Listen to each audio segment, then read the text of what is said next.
I've been critical of Russia. Now, I have outright called Russia an imperialist power, right alongside China. By no means am I under any kind of illusions about the aspirations of the Russian government and Vladimir Putin.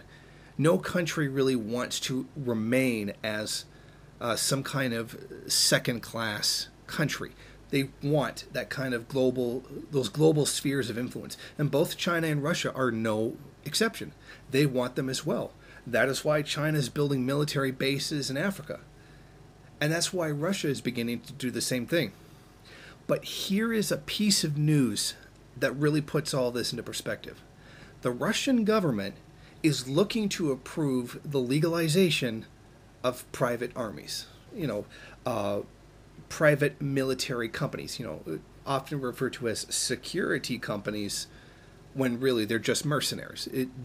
Russia wants to legalize the use of mercenaries in Russia, like having a company that has them do that. I mean, the United States does it all the time, and they're responsible for some of the worst, human rights abuses. And now Russia wants in on that, and it would help them work inside of Africa. Much of the limitations that are put on any country's military is responsibility, fact checking, or the kind of paperwork that goes along with this. And this personal private armies allow them to go beyond that.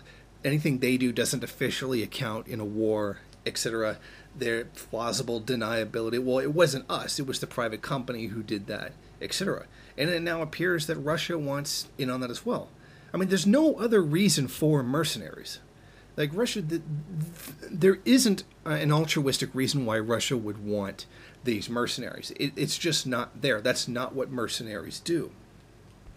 Now, the point is to get a strategic advantage and reap energy, mineral, economic, and other rewards that would, all these things incentivize the Kremlin having these kind of forces go into various African countries, either prop up certain governments, which it seems more like, but to give some kind of support to countries that may perhaps not want to deal with the United States for obvious reasons.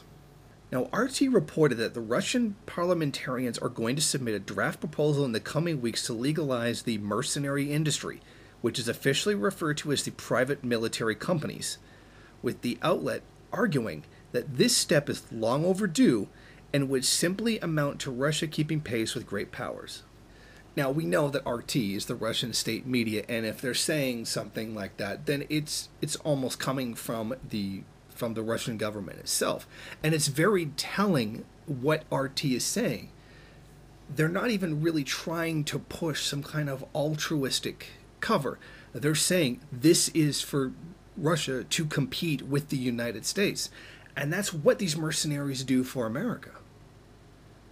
And I think that's something a lot of people aren't really going to look at. They're going to just automatically assume that Russia is just doing something that's what's best for everyone else, and not looking at it as a capitalist country along with all the other capitalist countries that are seeking to expand their global influence. Now, the history of what private militaries have done is well documented. There's no need for me to go in on it. The histories of Blackwater, Z, Triple Canopy, and other companies such as G4S, we know. So there's no need for me to really go in on that. But what's important is that Russia is now moving into these areas. Particularly, Russia was invited by Sudan to establish a military base on the Red Sea. Well, the Red Sea is kind of important in terms of shipping and sending things around and access to various resources, even possible oil pipelines. The Red Sea is important. And Russia building a military base right there is Russia staking a claim on that land. Now, they are coming in with the permission and the blessing of the Sudanese government. I'm not disputing that. But let's be realistic about what this is. This is an alliance. This is about gaining control of the world's resources and even protecting much of the Silk Road kind of development that's going on with China right now for trade routes, access to different resources. And Russia wants in on that. And Russia and China are very likely going to cooperate on these kinds of things because it's mutually beneficial to both of them to try to elbow the United States out of these areas. Now, here's a really good example of that. In particular, Russia might reach an agreement with its trusted Chinese global partner to protect the Silk Roads, especially those in Africa, in exchange for lucrative commercial contracts along it, which could in many cases result in energy or mining deals that would eventually lead to further and more robust Russian presence in the continent. We must understand something here, that Russia is an imperialist country and one that would seek to increase its power in the world. To think that they just wouldn't do that is nonsense. That is not the logic of capital. The logic of capital doesn't say, well, if you have the right leader, then we just act really nice. I mean, that doesn't work.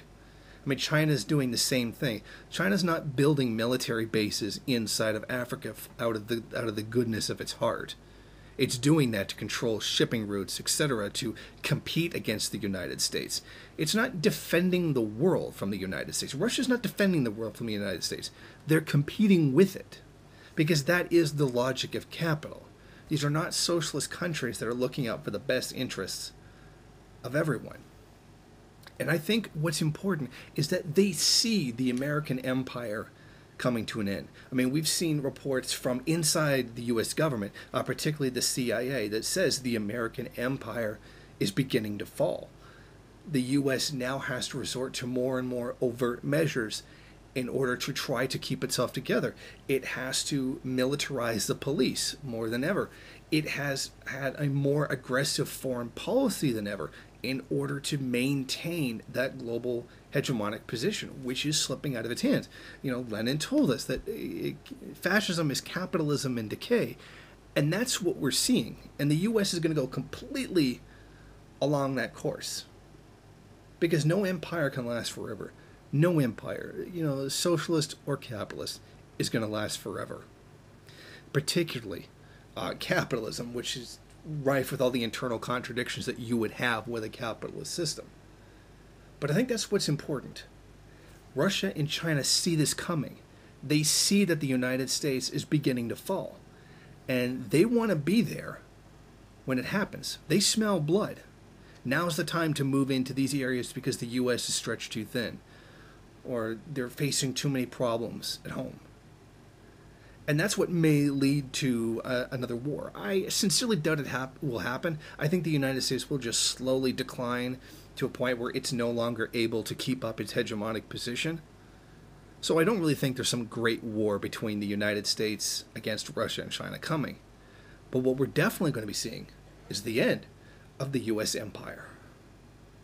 Thank you for watching. If you like this program, then please head over to my Patreon page and set up a monthly donation. It's your donations that keep this program running.